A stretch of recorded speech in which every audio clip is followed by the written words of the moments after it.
Usted escucha a Juan Manuel Ruiz en Radio Red, una mirada diferente. Son las 7 de la mañana, 29 minutos en Colombia. Invitada especial a esta hora en Radio Red, una mirada diferente. Ella es Ruth Quevedo, economista de la Universidad Nacional de Colombia y es directora ejecutiva de la Comisión de Regulación de Agua Potable y Saneamiento, la famosa CRA. Vamos a hablar de agua, de abastecimiento de agua o de desabastecimiento de agua también y de propuestas que serán puestas a consideración en el marco de la COP que se va a realizar, la COP16, ¿verdad? COP16, Sí, señor. en 16. la ciudad de Cali. Pues de verdad que nos acompaña una persona que nos va a contar unos datos bien interesantes sobre cómo está el suministro de agua potable en Colombia. Bienvenida, gracias por estar aquí con nosotros, por madrugar. Además, un lunes llegar a las 7:30 de la mañana a cumplir una Planzazo. Planzazo.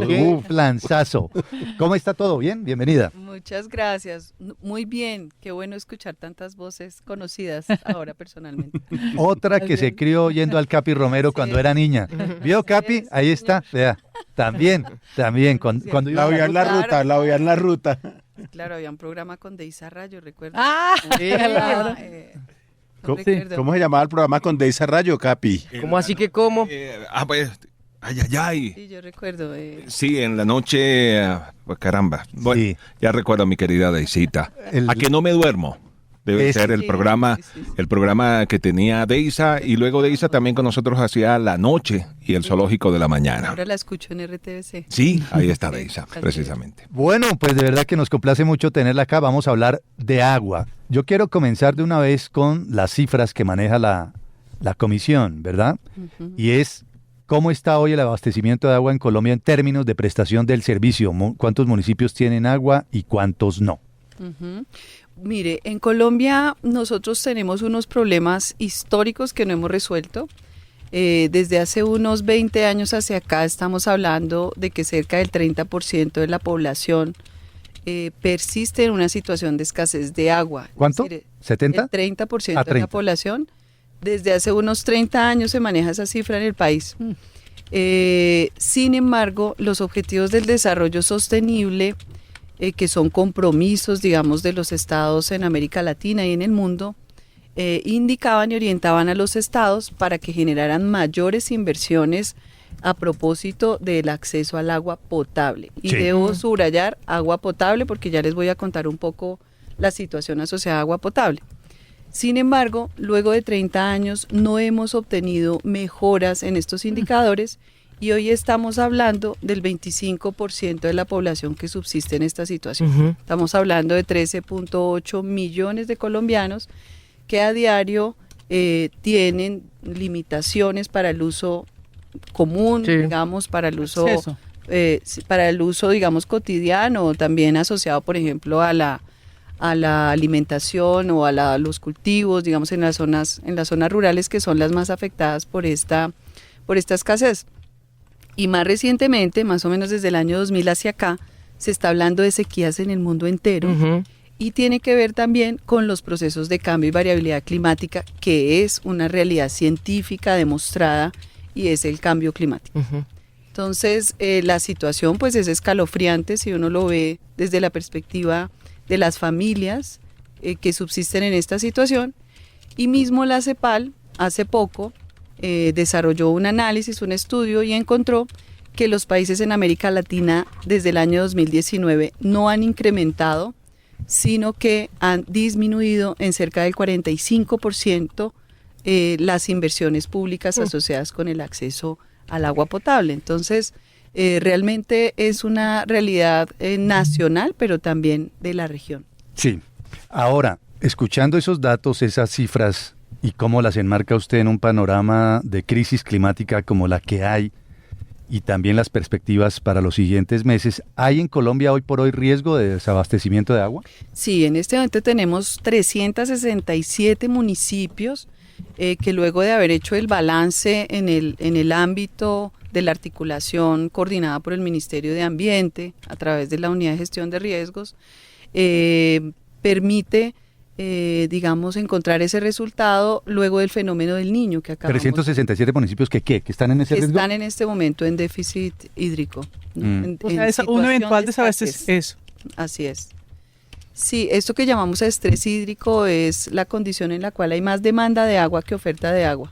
Y tiene que ver con muchas razones, con la disminución de los caudales, pero también tiene que ver con afectaciones que ya tienen las cuencas debido a su contaminación, debido a, digamos, el desorden territorial que hay en los municipios, o debido a procesos de variabilidad climática también que los han afectado, así como a los ecosistemas de producción de agua, ¿no?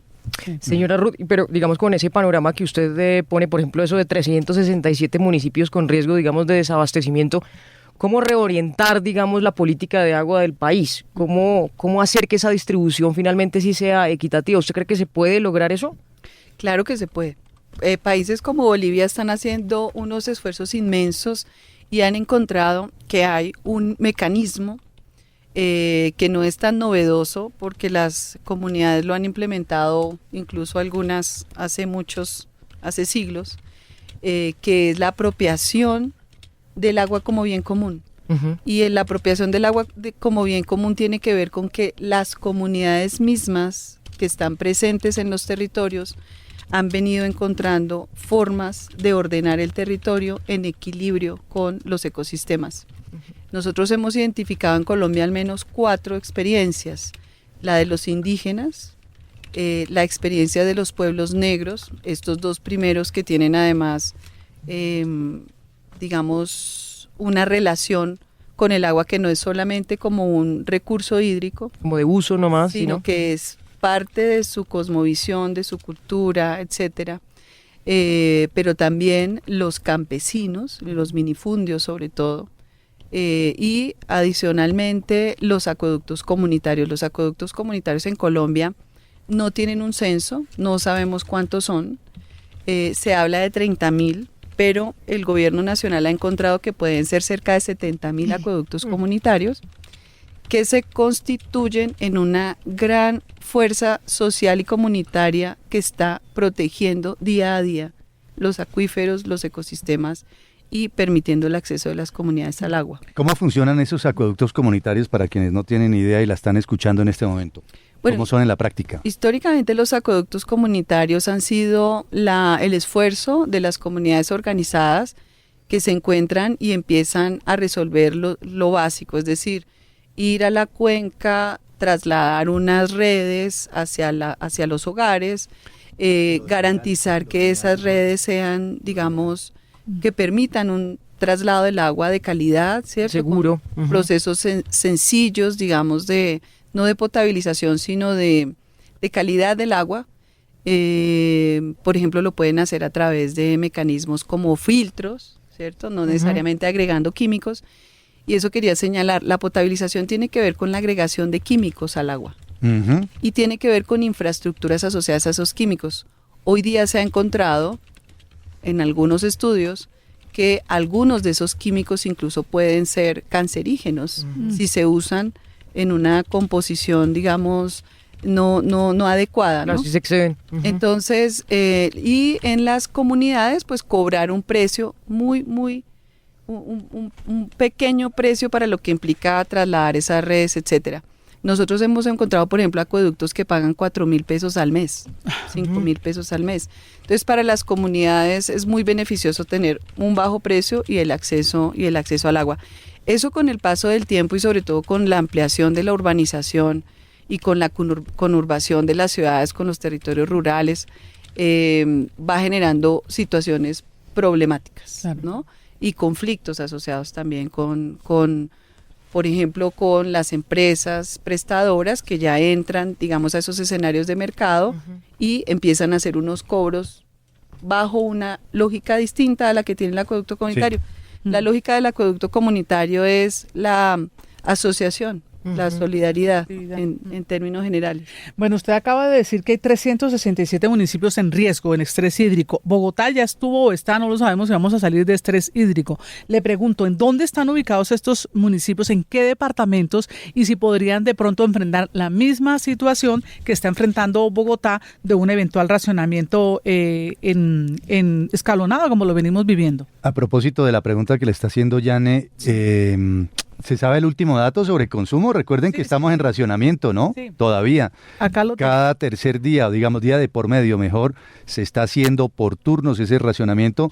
Todavía no estamos en el 15 como solicitaba el alcalde Carlos Fernando Galán. Ni vamos a llegar. Estamos por allá 16 encima, ¿no? Algo así, 16 y medio. El fin de semana, toda la semana anterior, el primero fue 16.15, 16.18, casi llegando a 17. Por lo menos el sábado, inexplicablemente, solamente estuvo en 16.04. Se preveía que el sistema Chingaza ya estuviera más arriba, siquiera del 60%, porque en octubre dice que tiene que estar en el 70%. Nada, seguimos en un 51%.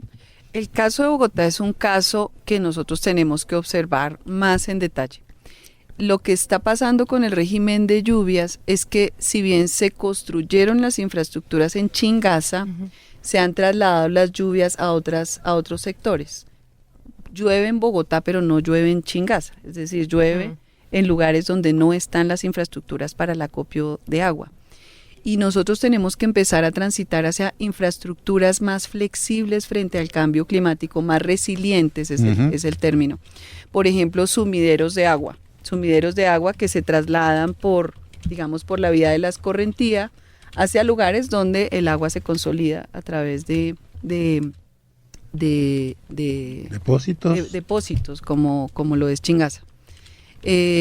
Bogotá sí tenía una alerta desde el año 2023, cuando se examinó un poco la tendencia que analizó el IDEAM y que también analizó la empresa de acueducto de Alcantarilla Bogotá. Sí había la siguiente situación: Chingaza no lograba llenarse completamente antes del nuevo proceso de régimen de sequía.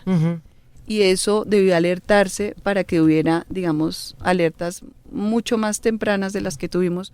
De hecho, en la Comisión de Regulación, a finales de enero de este año, produjimos una resolución para castigar el consumo excesivo de agua a los usuarios, y Bogotá optó por no aplicar esa medida en enero, a finales de enero. Solamente en abril, cuando ya estábamos ante la situación, empezó a aplicarse. Entonces yo creo que en Colombia, y no solamente lo digo es por el ejemplo que nos da Bogotá para acumular la experiencia y no repetirla, pero nosotros tenemos que desarrollar más mecanismos de prevención. Y a propósito de la pregunta que me hacían, los municipios que en este momento están más afectados se ubican principalmente en los departamentos de Boyacá, que son 66 municipios, en Bolívar, que son 44 municipios, en Cundinamarca, 43 municipios, en Santander, 38 municipios, en Sucre, 24 municipios, y en el Magdalena, 11 municipios. Y del Magdalena quiero subrayar algo. Nosotros vamos a ir a hacer un evento esta semana, que es el agua como bien común. Vamos a estar 3 días en Magdalena. La gobernación del Magdalena ha puesto todo el esfuerzo.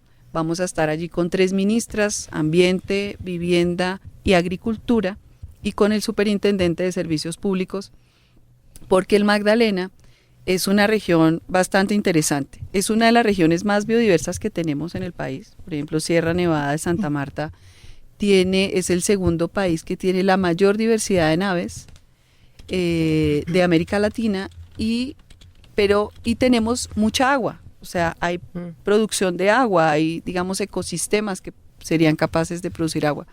Pero en contraste, tenemos la región más afectadas por procesos de variabilidad climática, tanto por exceso como por defecto, y tenemos una situación de escasez de agua en Santa Marta, que es su ciudad principal, además una ciudad lindísima, y además histórica, desde hace años turística, también, ¿no? Y además desde en hace cada años. campaña electoral el mismo tema sale a colación. Claro, entonces queremos que la COP sea la oportunidad también para resolver problemas regionales. Eso, sí, sobre eso le voy a preguntar, sobre la propuesta que ustedes llevan a abrir este debate nacional en la COP, precisamente, que es el escenario mediante el cual se busca a nivel mundial preservar el agua y buscar medidas políticas. ¿Cuál va a ser la posición de Colombia frente a esta situación ahí en la COP? Bueno, nosotros no queremos llegar tan formateados, digamos, al evento de Santa Marta. No obstante, sí hemos construido con un comité científico conformado por una mujer indígena de la sierra y por 2 académicos y por una mujer experta en materia ambiental.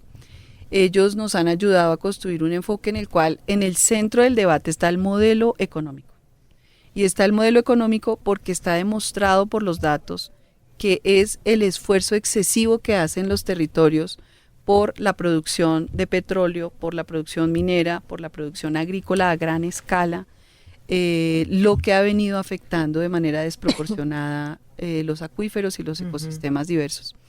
En ese sentido, lo que nosotros estamos planteando es, hay que hacer un llamamiento para fortalecer esas otras experiencias y compromisos que han venido haciendo las comunidades organizadas, es decir, todos nosotros. Yo creo que seguramente algunos de ustedes tienen alguna participación en cuanto a la defensa del ambiente, puede ser en sus casas, en sus fincas, en sus barrios. Hoy día hay una conciencia ambiental muy grande y hay que darle fuerza a la comunidad para que también haga parte de la gestión del agua. Es decir, si estamos hablando de bien común, tiene que haber mecanismos propuestos y facilitados por las instituciones y por los estados para darle fuerza a esa gestión comunitaria de manera que sea una responsabilidad de todos y todos tengamos las herramientas también para ayudar a resolver. Yo siempre dije en el fenómeno del Niño, ¿quiénes son los primeros respondientes cuando hay un derrumbe o cuando se está secando la fuente? Son las comunidades las que primero están observando la situación. Que alerten. Tendría que haber un sistema no solo de alerta, sino de atención inmediata por parte de las comunidades. Y para eso hay que generar una institucionalidad donde no solamente se llame al bombero, o se llame al alcalde, o se llame al policía, sino que la misma comunidad, haciendo parte del sistema de gestión del agua, participe inmediatamente de la solución. Pasa lo mismo con los prestadores en los municipios más chiquitos. Generalmente en Colombia hablamos de los prestadores grandes, tipo Empresa de Acueducto de Bogotá, EPM, AAA, pero es que hay una cantidad de empresas chiquiticas en los municipios que, entre otras cosas, en este momento tienen una situación muy compleja de riesgo y hay que atender y hay que acompañar a esas empresas pequeñas que están en los municipios.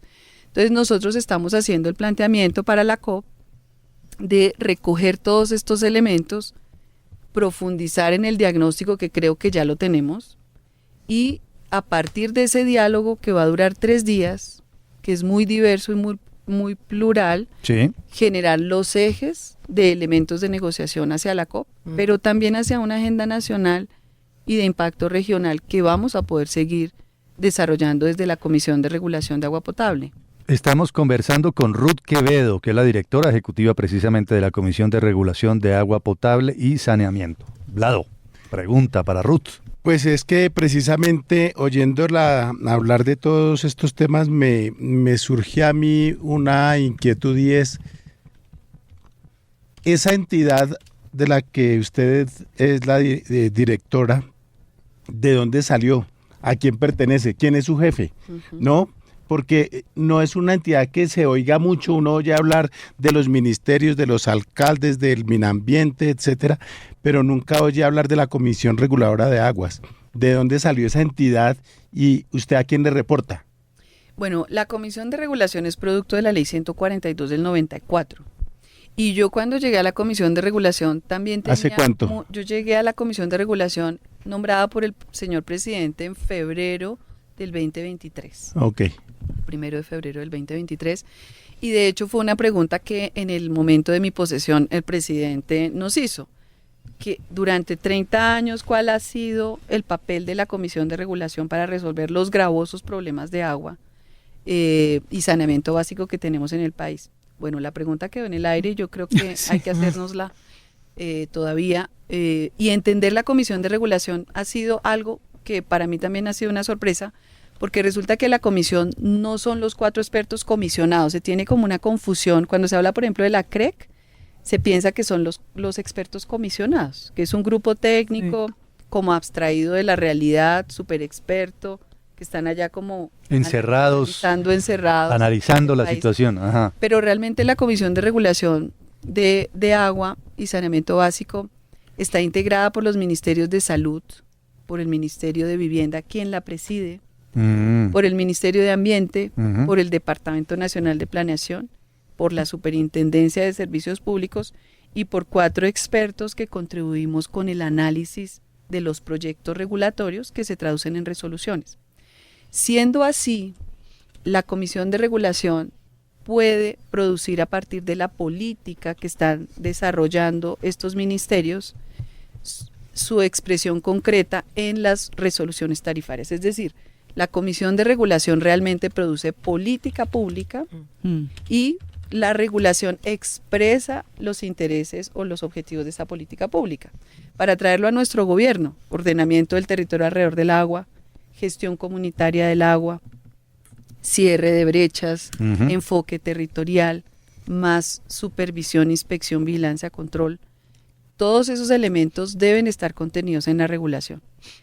Y el problema que yo he visto en la Comisión de Regulación es que era tal la preponderancia, y siempre debo diferenciar las empresas grandes de las pequeñas, era tal la preponderancia de las empresas grandes en la comisión que la comisión no tenía la autonomía que debe tener un Estado para regular, ¿cierto?, un mercado. Entonces yo creo que eso puede tener que ver en parte con que esa comisión no se mostrara. Nosotros ahora hemos sido una comisión más activa en los territorios, más visible. ¿Quién es su jefe? ¿A quién le la reporta ministra de usted? Ambiente, ¿no? No, ¿De vivienda? nosotros somos 8. Ministra de Vivienda. No, esto es un cuerpo colegiado donde transversal. hay 8 representantes, 8 delegados de los ministros o los mismos ministros, y allí los debates se dan en igualdad de condiciones porque cada decisión que se toma en este cuerpo colegiado se toma por mayoría simple. Entonces, si bien estamos adscritos al Ministerio de Vivienda, quien por ejemplo hace nuestra representación legal, etcétera, cada uno es autónomo de las decisiones que se van tomando. Y es muy interesante porque hay un escenario muy prolijo para el diálogo y para la producción de ideas. De hecho, nosotros tenemos iniciativa legislativa, es decir, a través de cualquier ministerio podemos tener iniciativa legislativa, y también podemos tener iniciativa de decretos presidenciales que se producen en consenso. Por eso yo he sido, digamos, una líder en formular la idea de que si le vamos a hacer un replanteamiento a la política de la gestión del agua, la Comisión de Regulación puede ser un cuerpo colegiado líder. Claro. Y todos vamos a estar en Santa Marta hablando de esto. Toda la Comisión de Regulación en pleno va a estar en Santa Marta conversando acerca de cómo podemos jugar un papel para transformar la política del agua. Vea, cuando usted habla de 13 millones, casi 14 millones de colombianos que están en riesgo y habla de 367 municipios, uno dice, no, eso es casi la tercera parte del país que podría estar en riesgo de desabastecimiento. ¿Ustedes recomendarían, a la costa no se le puede decir esto, que le hagan racionamiento porque nos pegan? La costa siempre hay racionamiento, 3, 4 días o 5 horas hasta la semana sin agua, pero ¿ustedes recomendarían de pronto en el país, a nivel nacional, una especie de racionamiento como cuando se hizo lo de la luz para tratar de apaciguar un poco la situación como está pasando en Bogotá? ¿O es muy drástico? Pues depende de las condiciones territoriales, ¿no? De hecho, pues el racionamiento es una situación, digamos, excepcional, pero en Colombia se ha vuelto norma, digamos, permanente. Sí. Y no es porque se quiera, sino porque se debe, porque no hay forma distinta de solucionar.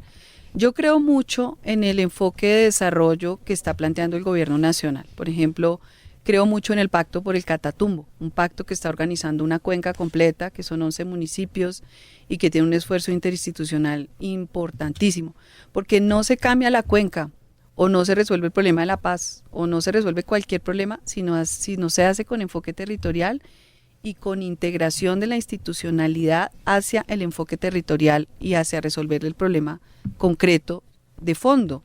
Seguramente nos tomará algún tiempo, pero es que el Estado colombiano, y eso es algo que hemos reconocido en un espacio que tenemos de diálogo que se llama la intersectorial de gobierno, en donde nosotros hemos encontrado que la forma como se ha estructurado el Estado republicano en nuestro país es sectorial, es decir, es muy difícil. A veces creen, ¿por qué los ministros no trabajan juntos? Porque es que el Estado está diseñado para que cada uno trabaje por separado en su sector. Si nosotros hacemos un replanteamiento del diseño del Estado hacia el enfoque del territorio, todas las entidades pueden converger allí. En Bogotá eso se llamaba la gestión social integral. Y yo creo que eso hay que ir dando pasos hacia allá porque no rinde más la plata, no rinde más el tiempo y realmente se resuelven de fondo los problemas. Nosotros estamos planteando, y esto no es una idea mía, sino del superintendente delegado de la Superintendencia de Servicios Públicos, un sistema nacional integral con enfoque territorial para el agua. Ujú. ¿Sí? Es decir, usted no ve aquí que haya una conversación entre la Comisión de Regulación, por ejemplo, y el Consejo Nacional del Agua, que es un órgano consultivo. ¿Por qué? O sea, nos ha invitado la ministra, Cada pero quien por no su lado. está estructurado de esa manera. Entonces suena ilógico que no haya instancias de coordinación, ¿no? Sí. Pero es así, esa es la realidad que hemos encontrado. Bueno, ahí está un panorama de abastecimiento o desabastecimiento de agua en Colombia. 13,8 millones de colombianos tienen a diario limitaciones para el uso del agua y hay 367 municipios de Colombia que están en déficit hídrico o estrés hídrico que se presenta cuando hay más demanda de agua que oferta de agua. Boyacá, Cundinamarca, Santander, Sucre, entre esos departamentos. Y digamos que una propuesta para enfrentar este problema es la apropiación del agua como bien común, para reordenar el territorio en equilibrio con los ecosistemas. Ruth Quevedo, economista y directora de la ejecutiva de la Comisión de Regulación de Agua Potable y Saneamiento. Gracias, bienvenida aquí a Radio Red, una mirada diferente. Gracias por su tiempo. A ustedes, muchísimas gracias y nos vemos en Santa Marta. Ojalá nos Ah, acompañen. sí. Bueno, a Santa Marta siempre hay que ir. Sí. A Santa Marta siempre hay que ir. Ya los esperamos. Tiene tren, no tiene tranvía y no tiene agua, pero siempre hay que ir a Santa Marta. 7:55 en Colombia, bienvenida.